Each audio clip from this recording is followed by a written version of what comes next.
जय सीताराम, जय राधे श्याम। भगवान के प्रिय भक्तों, सबसे पहले मैं देवी सरस्वती को सादर प्रणाम करता हूँ। देवी सरस्वती नमः। भगवान के प्रिय भक्तों, अगर कोई व्यक्ति भक्ति सीखना चाहता है तो सबसे पहले उसे हमारे जो पात्र हैं, जो धार्मिक पात्र हैं, जैसे प्रहलाद महाराज की नाम माँ का नाम क्या है, ध्रुव महाराज की माँ का नाम क्या है, उनके पिताजी का नाम क्या है, राजा बलि के पिता का नाम क्या है, राजा बलि की पत्नी का नाम क्या है, और देवराज इंद्र जो है वो किस प्रकार उन्हें ये पद प्राप्त हुआ है।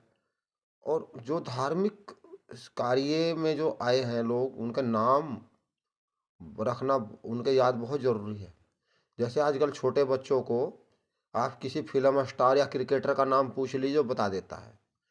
हमारे जो धार्मिक पात्र हैं, विभीषण की पत्नी का नाम क्या था, तो ये सब बातें जो हैं, बहुत सारे धार्मिक पात्र हैं अलग अलग, सभी को ध्यान रखना बहुत ज़रूरी है। महाभारत में भीष्म पितामह के बाप का पिताजी का नाम क्या था, और बहुत सारे घटनाक्रम ऐसे हैं।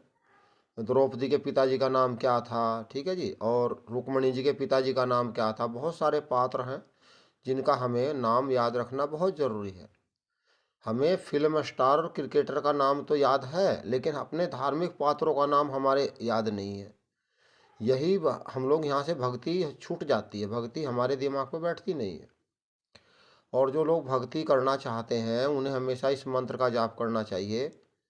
जनक सुता जग जननी जानकी, अतिशय प्रिय करुणा निधान की, ताके जुगपद कमल मनाऊं, जासु कृपया निर्मल मति पाऊं। और जो लोग इसे चौपाई को नहीं बोल सकते हैं, उन्हें चलते फिरते उठते खाते पीते यह मंत्र बोलना चाहिए। नमः शिवाय, नमः शिवाय, नमः शिवाय, नमः शिवाय, नमः शिवाय।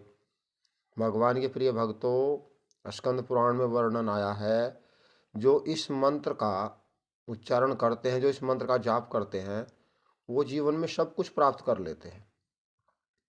और भक्ति मार्ग का मूल सिद्धांत यही है कि हमें पात्रों का नाम याद रखना पड़ेगा।